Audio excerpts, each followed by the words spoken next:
તો સુરતના અમરોલીમાં 4 દુકાનોમાંથી લેવામાં આવેલા ઘીના નમૂના ફેલ થઈ ગયા, જેથી મહાપાલિકાએ દુકાનધારકો વિરુદ્ધ ફૂડ સેફ્ટી એક્ટ હેઠળ કાર્યવાહી હાથ ધરી। દુકાનમાંથી લેવાયેલા ઘીના નમૂનામાંથી ચરબી, ફેટી એસિડનું પ્રમાણ વધુ જોવા મળ્યું। દિવાળી પહેલા આરોગ્ય વિભાગે સતર્ક થઈને અલગ અલગ ઝોનમાંથી 7 દુકાનોમાંથી શંકાસ્પદ ડુપ્લિકેટ ઘીના નમૂના લીધા તેમજ ચેકિંગ માટે લેબોરેટરીમાં મોકલ્યા હતા, જેમાંથી 4 દુકાનના ઘીના નમૂના ફેલ જોવા મળતા કાર્યવાહી કરી છે।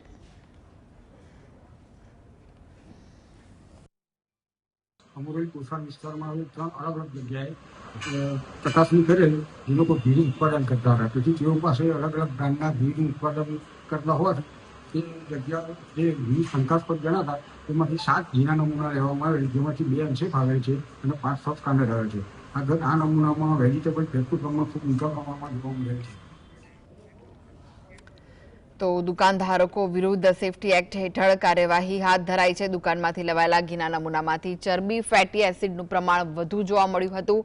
દિવાળી પહેલા આરોગ્ય વિભાગે સતર્ક થઈને અલગ અલગ ઝોનમાંથી 7 દુકાનોમાંથી શંકાસ્પદ ડુપ્લિકેટ ઘીના નમૂના લીધા હતા તેમજ ચેકિંગ માટે લેબોરેટરીમાં મોકલ્યા હતા। તો આ વિશે વધુ માહિતી માટે જોડાઈ ગયા છે સંવાદદાતા સાહિસ। શું છે વધુ વિગતો આ સમગ્ર મામલે? અમરોલીના 4 દુકાનોના ઘીના નમૂના ફેલ જોવા મળી રહ્યા છે। સુરતનો આરોગ્ય વિભાગના ટીમ દ્વારા આ નમૂના લેવામાં આવ્યા હતા। ચરબી, ફેટી એસિડનું પ્રમાણ વધુ હોવાથી ફેલ જોવા મળી રહ્યા છે। પાલિકા દ્વારા શંકાસ્પદ ડુપ્લિકેટ ઘીની નમૂના લેવામાં આવ્યા હતા। 7 દુકાનોમાંથી નમૂના લઈ લેબમાં મોકલવામાં આવ્યા હતા। પાલિકાની દુકાનદારો વિરુદ્ધ ફૂડ સેફ્ટી એક્ટ મુજબ કાર્યવાહી કરવાની તજવીજ છે તે જોવા મળી રહી છે। સામે દિવાળી અને સુરત મહાનગરપાલિકા દ્વારા કાર્યવાહી જે છે તે કરવામાં આવી રહી છે।